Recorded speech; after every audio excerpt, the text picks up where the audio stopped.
Random Shark. YouTube has seen many apologies throughout the years, from T. Martin after his CSGO scandal, however, I do feel like I owe you guys an apology, to Tana Mojo after her iDubbbz encounter. The people who are supporting me through this, I owe them an explanation and an apology. And most recently with Logan Paul's incredible idiocy in his vlog.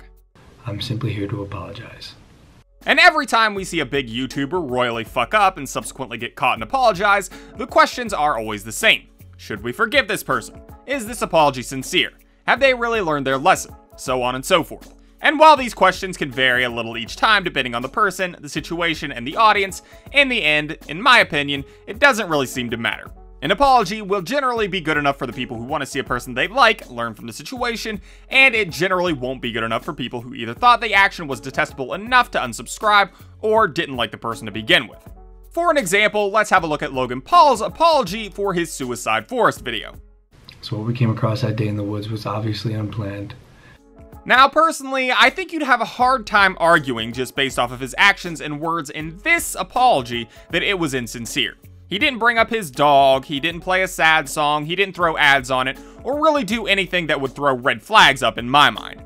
Now, you can cite outside references to back up the viewpoint that it wasn't genuine, such as his first apology via Twitter where he seems to simultaneously self-aggrandize and apologize, or you could look at his experiences acting and say that he's putting on a show here because the backlash is so widespread. But for me personally, despite the sincerity that this apology might convey, no apology would have been good enough because I don't like Logan Paul. I've never been a fan of his content because, for starters, I don't like vlogs, and one of the first videos of his that I ever watched involved him decorating a Christmas tree with dildos and being a prick to a security guard at Target. You're already kicking Jimmy, me out. come in, Jimmy. What? Why would I put it down? I'm already being kicked out. So, out of personal bias, when he royally fucked up, in my eyes, he had no shot at redemption. Contrast that with someone like PewDiePie. I like PewDiePie. He seems like a very personable and down-to-earth guy. So when he fucked up a few months back by saying the N-word on a live stream and subsequently apologized, I'm really sorry if I offended, hurt, or disappointed anyone. I was more inclined to forgive him and see his apology as sincere because it seems that PewDiePie is a much more decent person than Logan Paul appears to be. Now, you can debate if the two situations are comparable. I don't really think they are. Offensive language and showing a fresh corpse seem to be in separate leagues, and maybe there is something to be said for that variable as to how far bias can cover for someone, but the point being, my bias drove me to reach the conclusions I arrived at, and I think in a lot of cases, that's the deciding factor for how effective an apology will be. And if people are going to reach almost identical conclusions regardless, then what's even the point of apologizing? Backlash on apologies is nearly always around 50-50, if not worse, so why even bother? And I think in that line of thinking, it breaks the apologies down into two categories: people who apologize for forgiveness and people who apologize for acknowledgement. Starting first with people who apologize for forgiveness, let's have a look at someone like T. Martin. You guys seriously mean the world to me. Like, you've changed my life in so many ways. So if you're unfamiliar, back in 2016, H3H3 with the help of Honor the Call, brought forth very big allegations against T. Martin and Pro Syndicate for owning a CSGO gambling site, and essentially promoting that site to their audience without disclosing their ownership. The backlash was of course quite extensive, and prompted T. Martin to address it in an apology video. An apology where he shifted the blame onto his audience for not being observant enough to see that he was the owner of the site. Now, my connection to CSGO Lotto has been a matter of public record since the company was first organized in December of 2015. Dog cuddling. Cooper, I have no idea how I'm gonna record this video, dude. And of course, a good hearty amount of pandering.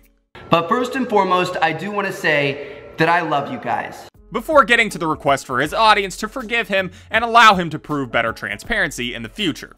And I truly, honestly hope that you guys give me an opportunity to earn your trust back. Now, was this a good apology? In my opinion, as you can probably tell, no. Because he skirted all responsibility in the wake of his actions and instead pushed the fault onto others, and apparently missed the entire point of an apology: acknowledgement of your faults. So personally, I would say this particular apology was entirely made to try and win back the few fans who are teetering on the edge of undecided, which to me is not the reason you should be apologizing in the first place. You should be apologizing to acknowledge your faults. And as I said at the beginning of the video, from what I've seen, Logan's video is the best example of attempting to do that. In fact, in the beginning of the video, he outright states, and I don't expect to be forgiven. Which you can interpret as reverse psychology or something, but on the face of it is the ideal. In the video, he didn't pander, he didn't shift the blame, and takes it completely upon himself to be better in the future without requesting for his fans to stick around in order for him to do so. I'm disappointed in myself, and I promise to be better. I will be better. And again, you can make a million speculations as to his sincerity. I'm sure you could even make a very strong case for his lack of it. But taking away all context, I personally think this is as close to perfect as you're going to get. And even then, I don't think it swayed much, if any, public opinion. Anyways, that's the video, guys. Like it, don't like it, let me know. This episode may have been a bit more on the opinionated side because there's really nothing concrete to what a good apology is. Some people may think T. Martin hit it out of the park with his apology, and think that Logan Paul completely botched his. It just depends on what you're looking for in it, I suppose. Me personally, when I watch or see an apology, I'm looking for the person to own up to their mistakes and acknowledge their faults, and in subsequent videos take steps to prove that they've taken those lessons to heart through their actions. And to that end, I suppose time is the only real way to tell how sincere an apology is. Shark pride for life, bruh.